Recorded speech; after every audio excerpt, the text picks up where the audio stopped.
अस्सलाम वालेकुम। एक नवा कट्टा खुल गया जी। बाबर आजम के खिलाफ तो पहले बहुत कुछ चल रहा था। रमीज राजा जो उनको सपोर्ट किया करते थे, उन्होंने एक बयान दे दिया जिसको लेकर सोशल मीडिया के ऊपर उनके ऊपर बहुत ज्यादा चढ़ाई की जा रही है। नेगेटिव कमेंट बाबर के अगेंस्ट भी पास किए जा रहे हैं, रमीज के बारे में पास किए जा रहे हैं। और बाबर का क्रेज जो है आपने देखा होगा, इससे अंदाजा होता है कि पाकिस्तान में अपने डाउनफॉल के अंदर भी सबसे बड़ा स्टार इस टाइम स्टिल बाबर आजम ही है। शान मसूद और इमामुल्लाह कितना जबरदस्त खेल रहे थे, उसके बावजूद पूरा क्राउड जो है बाबर के नारों से गूंज रहा था और वो दुआएं कर रहे थे कि बाबर जल्दी आए और ये दोनों में से कोई आउट हो। और जब बाबर आया तो पूरा ग्राउंड आपको देखने वाला था जिस तरह उन्होंने वहां पे वेलकम किया। लेकिन जब बाबर अंदर आया जी, बाबर जो है वो पहली बॉल जिस तरह वो फॉरवर्ड डिफेंस के ऊपर बात कर रहा था, मैं बहुत अच्छे से कि बाबर बहुत लंबा फॉरवर्ड प्रेस कर रहा है। राशिद लतीफ ने भी इसके ऊपर बात की कि बाबर को बैकफुट पे खेलना चाहिए, उसको बैकफुट पंच पे काम करना चाहिए, लेट खेलना चाहिए, अंडर द आई खेलना चाहिए। ये बात मैं भी कर चुका था। राशिद लतीफ का अगर आपने पॉडकास्ट अगर देखा होगा, उसमें भी उन्होंने ये बात की कि बाबर बहुत आगे जा रहा है। अगर आप 2 फुट यहाँ पे पहले बाहर क्रीज के खड़े हो, फिर 2 फुट आप आगे जा रहे हो, 4 फुट पीछे जा रही बॉल, तो 6-7 फुट का ये फर्क पड़ जाता है, जिसकी वजह से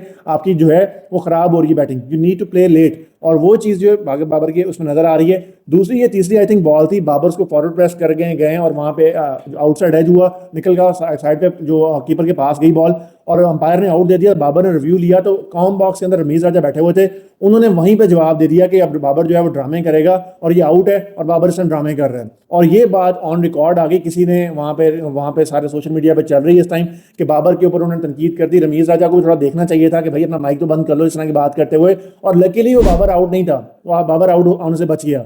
और रमीज राजा को इस बात पे ठीक ठाक किस्म के लते लेने लिए जा रहे हैं। और बाबर का उन्होंने जिस तरह बात की कि बाबर ड्रामे कर रहा है, आउट क्लियर आउट है, अंपायर ने भी आउट दे दिया, आउटसाइड हो गया।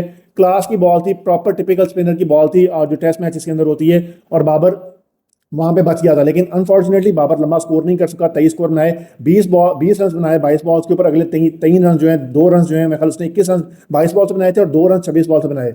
और उसकी बेसिस के ऊपर बाबर शक्ल के अंदर गया और दोबारा फिर परफॉर्म नहीं कर सका, और उसकी वजह से बाबर के ऊपर ठीक ठाक किस्म का प्रेशर और ऐड हो गया। अब लेट्स सी कि बाबर इस सोशल मीडिया पे जिस तरह का उसको वहां पे रिस्पांस मिला, जिस तरह का बाबर पे उन्होंने वहां पे रमीज राजा ने बात की और जो रिस्पांस क्राउड की तरफ से बाबर को मिला, लेट्स सी कि बाबर आई होप सो कि बाबर के उसमें पॉजिटिव फ्रेम ऑफ माइंड के अंदर आए, बाबर इससे बेहतर तरीके से चीज़ों को लेके चले, और जो एक शक्ल के अंदर गया हुआ है, उसका माइंड ब्लॉक हुआ हुआ, उससे वो बेहतर तरीके से निकल के बाहर लेके चले चीज़ों को और बेहतर अगली इनिंग्स में परफॉर्म करे। आई होप सो 50-100 स्कोर करे ताकि पाकिस्तान को भी इसका फायदा हो और पाकिस्तान क्रिकेट को भी इसका फायदा हो, क्योंकि बाबर का चलना पाकिस्तान क्रिकेट के लिए बहुत ज्यादा जरूरी है। इस तरह का स्टार बैटर आपने बता दिया पूरे क्राउड ने कि आज भी अगर स्टार है तो बाबर आजम ही है आपकी क्रिकेट के अंदर, आप उसको माइनस नहीं कर सकते। लेट्स सी क्या होता है, अब बाबर सेकंड इनिंग्स में कैसा परफॉर्म करता है। आपका रमीज राजा के इस तबसरे के बारे में क्या ख्याल है? जो रमीज राजा ने वहां पे बात की वो ठीक बात की, उनको इस तरह बात करनी चाहिए थी या नहीं की करनी चाहिए थी? और बाबर का जो लंबा फेलियर है, आप राशिद लतीफ की स्टेटमेंट से एग्री करते हैं कि बाबर खुद रिस्पॉन्सिबल है इस चीज सब चीज का, बाबर किसी को उसको उसमें नहीं हुआ, स्वीप शॉट अभी तक डेवलप नहीं की।